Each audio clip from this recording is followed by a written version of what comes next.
given the increasing diversity of America's populations, the dangers of sectarianism are greater than ever. Whatever we once were, we are no longer a Christian nation, at least not just.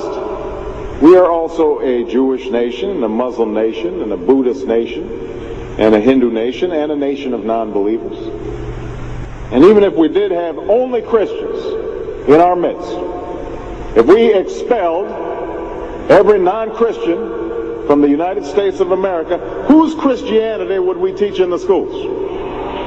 Would it be James Dobson's or Al Sharps's? Which passages of Scripture should guide our public policy? Should we go with Leviticus, which suggests slavery is okay, and that eating shellfish is an abomination? Or we could go with Deuteronomy, which suggests stoning your child if he strays from the faith? Or should we just stick to the Sermon on the Mount, a passage that is so radical that it's doubtful that our own Defense Department would survive its application?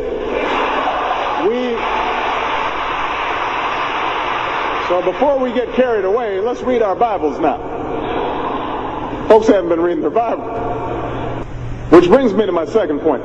Democracy demands that the religiously motivated translate their concerns into universal rather than religion-specific values. What do I mean by this? It requires that their proposals be subject to argument and amenable to reason. Now, I may be opposed to abortion for religious reasons, to take one example, but if I seek to pass a law banning the practice, I can't simply point to the teachings of my church or evoke God's will.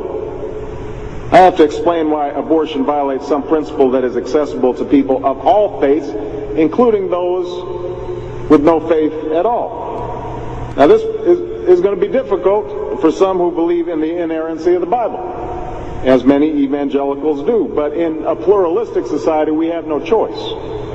Politics depends on our ability to persuade each other of common aims based on a common reality. It involves compromise, the art of what's possible. And at some fundamental level, religion doesn't allow for compromise. It's the art of the impossible. If God's spoken, then followers are expected to live up to God's edicts, regardless of the consequences.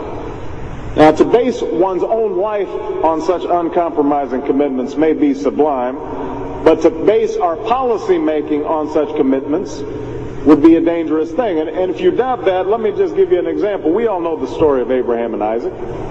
Abraham's ordered by God to offer up his only son. Without argument, he takes Isaac up to the mountaintop, he binds them to the altar, raises his knife, prepares to act as God commanded. Now, we know things worked out. You know, God sends down an angel to intercede at the very last minute. Abraham passes God's test of devotion.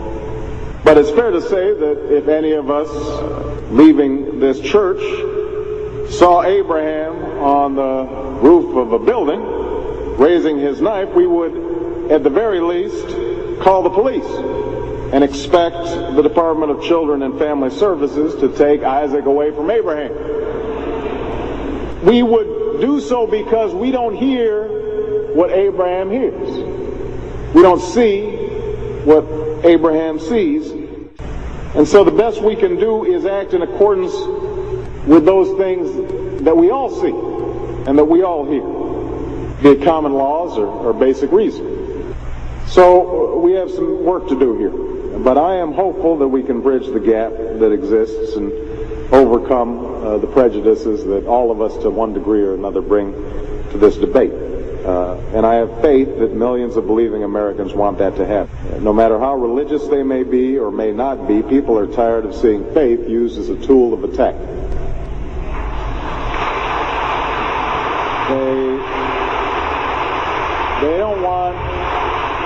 They don't want faith used to belittle or to divide, because in the end, that's not how they think about faith in their own lives.